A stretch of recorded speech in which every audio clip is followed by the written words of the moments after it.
What's up everyone and welcome back. Today we're covering a packed day of UFC and MMA news, starting with a potential massive headliner, some fighter side quests, title talk, and a few viral moments. Let's get started with Arman Tsarukyan versus Charles Oliveira, possibly headlining UFC 331. It's been weeks of back and forth about whether Arman will fight Charles Oliveira and whether it would be for the BMF belt.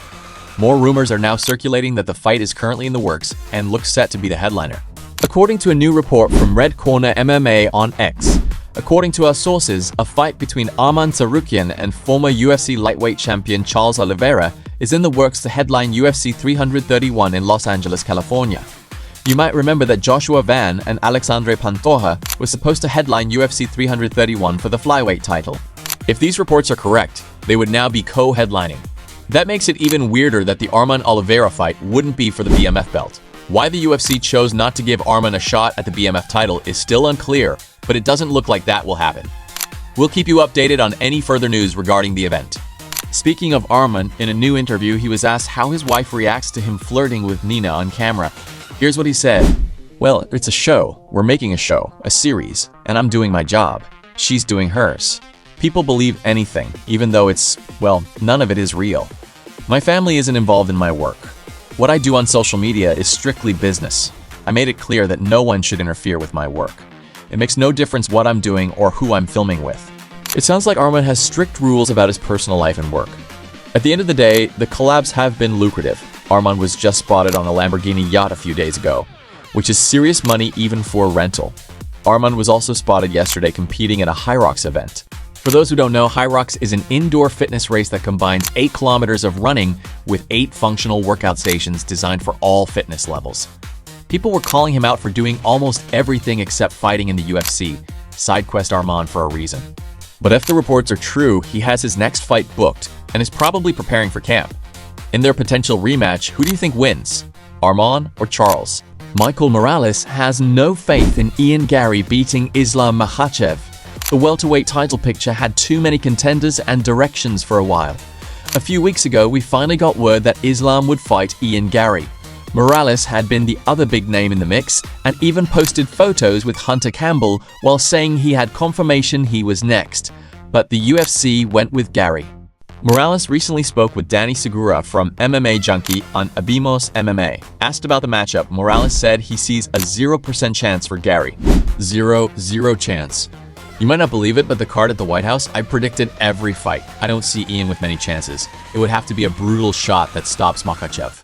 I'm 100% going with Makhachev. So no, Ian, definitely not. We already know Islam Makhachev's plan. He's done it all his life. He's going to strike and go for the takedown. He has great control on the ground. I think the fight spends the entire 5 rounds on the ground, or he's going to finish. We all know how they fight. UFC 330 is now just a week away. Who do you guys see winning that fight? Islam Makhachev himself recently appeared on the Game Set Paddle podcast. He talked about being beatable, but stressed that because of his preparation, no one can outwork him. I just always tell, somebody, people, fighters can beat me, but who can beat me? Who training more than me? But I know nobody training more than me. That's why I have, mentally I'm ready, physically I'm ready, and I can fight with anybody. One of Islam's lifelong teammates, basically his brother at this point, Usman Nurmagomedov, competed over the weekend in the final fight of his PFL contract. There's been a lot of talk about Usman potentially joining the UFC. After UFC Belgrade, Dana White had nothing but smiles when asked about it. Nothing is official yet, but if the boss is smiling like that, something may be cooking. Demetrius Johnson recently urged the UFC to sign and pay Usman whatever he wants before the PFL MVP merger happens.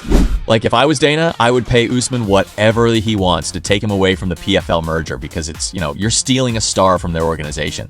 And there's a whole family right there. There's Khabib Nurmagomedov, there's Abubakar Nurmagomedov, there's Islam Makhachev, and there's Umar Nurmagomedov, and there's the coaches and the team. So I like the position that Usman is in. Usman is currently 22-0 and competes at lightweight. If he joins the UFC, they could throw a big name at him right away.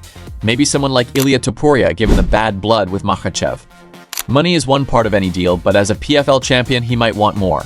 Names like Topuria, Arman Tsarukyan, or even Paddy Pimblett could come up in negotiations for a debut. If he stays with PFL after the merger, it could limit the names he faces and affect his legacy. Do you want to see Usman in the UFC? And that's it for today's news. Check out yesterday's video if you missed it. Thanks for watching. We'll see you again tomorrow for more updates on everything MMA.